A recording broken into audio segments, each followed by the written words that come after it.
Student, आज से मेरी पहली क्लास स्टार्ट हो रही है। फर्स्ट ईयर का पहला टॉपिक पढ़ाऊंगा, जिसमें पहला चैप्टर आपका है मात्रक मापन एवं त्रुटि विश्लेषण, जिसे हम इंग्लिश में कहते हैं unit measurement and error analysis. इस चलिए देर ना करते हुए पहला टॉपिक स्टार्ट करते हैं। सबसे पहला टॉपिक जो है हमारा वो मात्रक है, जिसे हम इंग्लिश में कहते हैं यूनिट। मात्रक होता क्या है, सबसे पहले हमें ये पता होना चाहिए। मात्रक एक ऐसा मानक होता है जिसका उपयोग हम किसी भौतिक राशि की तुलना के लिए करते हैं। एज लाइक, जैसे कि हम लंबाई का मापन हम किस में करते हैं? मीटर। तो इसका मात्रक जो हो जाएगा वो मीटर हो जाएगा। जैसे कि हम द्रव्यमान, इसका मापन किस में करते हैं? किलोग्राम में।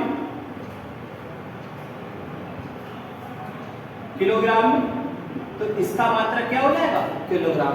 बहुत सारे ऐसे मात्रक हैं जिसके बारे में हम आगे पढ़ेंगे। अब मात्रक भी दो प्रकार के होते हैं। पहला जो होगा बेटा वो हो जाएगा तुम्हारा मूल मात्रक,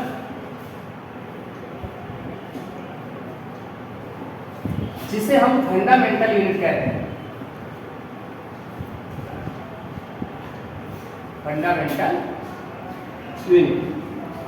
फंडामेंटल यूनिट जो होती है वो ओनली 7 होती है। ऐसे मात्रक जिसे अन्य मात्रकों के पदों में व्यक्त ना किया जा सके वो मूल मात्रक कहलाते हैं। ये ओनली 7 होते हैं। जैसे ये तुम्हारी रही मूल राशि,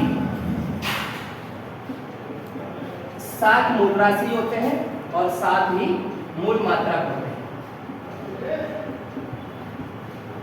मूल राशि जो है सबसे पहला आपका लंबाई हो गया। लंबाई का जो मात्रक होगा वो हो जाएगा मीटर। उसके बाद द्रव्यमान हो गया, इसका मात्रक जो हो जाएगा वो हो जाएगा किलोग्राम। अगला जो है बेटा वो हो गया तुम्हारा समय, जिसका मात्रक होता है सेकेंड। अगला जो है बेटा वो हो गया ताप, जिसका मात्रक होता है केल्विन या डिग्री सेंटीग्रेड। अगला है विद्युत धारा,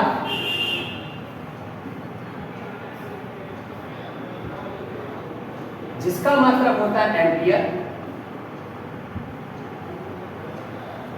इसके बाद अगला जो है वो जो मूल राशि है ज्योति तीव्रता, ल्यूमिनस इंटेंसिटी बोलते हैं इसे। इसका जो मात्रक होता है वो होता है कैंडेला। अगला जो है वो है पदार्थ की मात्रा, अमाउंट ऑफ सबस्टेंस।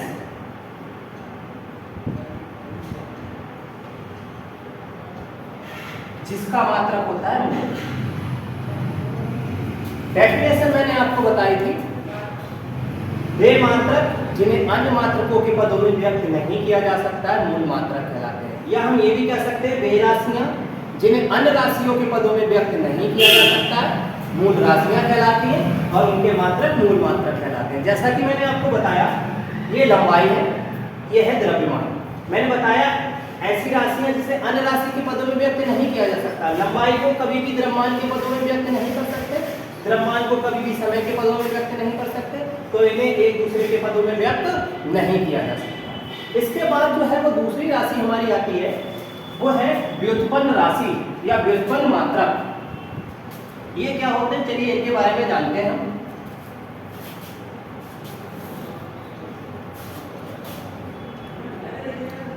व्युत्पन्न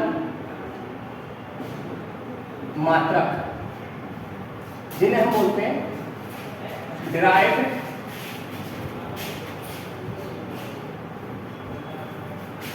यूनिट। ये बहुत सारी ऐसी राशियां जिन्हें अन्य राशियों के पदों में व्यक्त किया जा सकता है व्युत्पन्न राशियां कहलाती हैं। या हम कह सकते हैं वे राशियां जिन्हें मूल राशियों की सहायता से प्राप्त किया जाता है व्युत्पन्न राशियां कहलाती हैं, और इनके मात्रक मूल व्युत्पन्न मात्रक कहलाते हैं।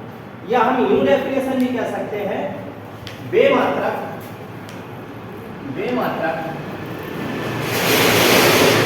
जिन्हें मूल मात्रकों की सहायता से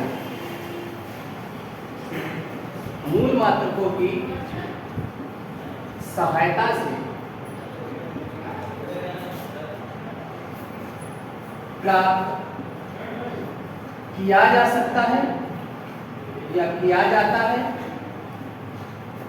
व्युत्पन्न मात्रक कहलाते हैं। व्युत्पन्न मात्रक कहलाते हैं। बहुत सारे मात्रक हैं, जैसे कि आपने देखा होगा चाल या वेग, ये राशि हो गई, ये इसकी राशि हो गई, ये इसके मात्रक हो गए। चाल किससे मिलकर बनी होती है?